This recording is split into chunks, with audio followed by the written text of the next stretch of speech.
Chairman Kong and Bergensen, honorable members of the committee, thank you for inviting me to testify today on this important subject. I'm a professor of international law and have extensively written scholarship on legal aspects of the Arab-Israeli conflict.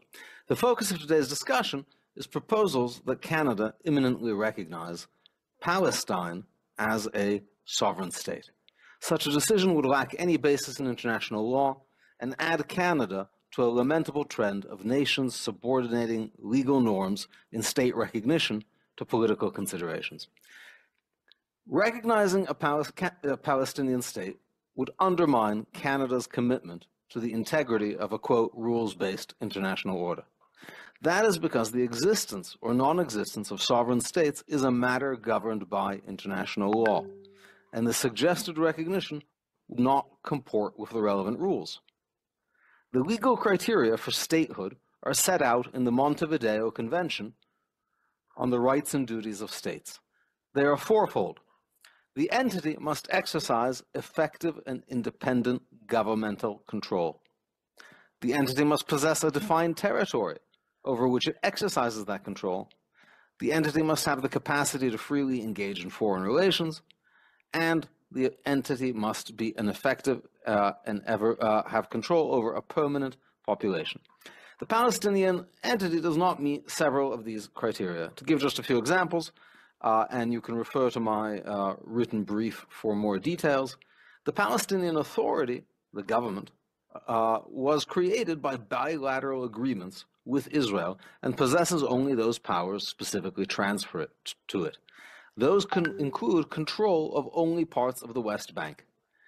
The Palestinian Authority controls no part of Gaza, having been evicted by a different government, Hamas, in 2006. In short, there currently does not exist a Palestinian state under the objective criteria of international law. Canada knows this to be true, having officially declared on September 14, 2024, that it, quote, supports the creation of a Palestinian state. Supports the creation of a Palestinian state. This demonstrates that the government of Canada knows that no Palestinian state existed a month ago, otherwise it would not need to be created. And nothing since then has changed. That Palestine did not qualify as a state a month ago, it does not now. International law does not regard recognition as creating statehood. Rather, statehood must already exist on the ground. That is why Canada does not recognize the statehood of numerous national independence movements, many of whom have suffered massive oppression and have worthy historical claims. Recognition is not related to the justness of Palestinian national aspirations or the extent of their suffering. Surely this committee would not be prepared to minimize or downplay the suffering of the Kurdish people, or the Sikh people, or the Uyghur people. But that does not mean that there exists under international law a sovereign state of Kurdistan, or Khalistan, or East Turkmenistan. Some might argue that other countries have recognized a Palestinian state, claiming it would advance the peace process. But that was just a smokescreen. Have any of these actions brought peace closer? Have they reduced Palestinian support for Hamas, which is at over 70% in the West Bank, according to Palestinian opinion polls?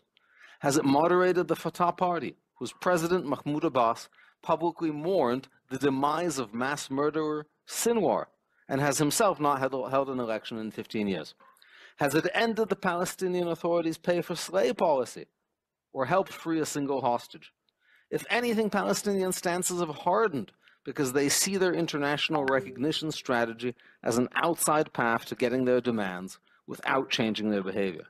Can strengthening Hamas, an Iranian puppet, be consistent with Canada's goal of achieving a, quote, independent and, quote, democratic Palestinian state?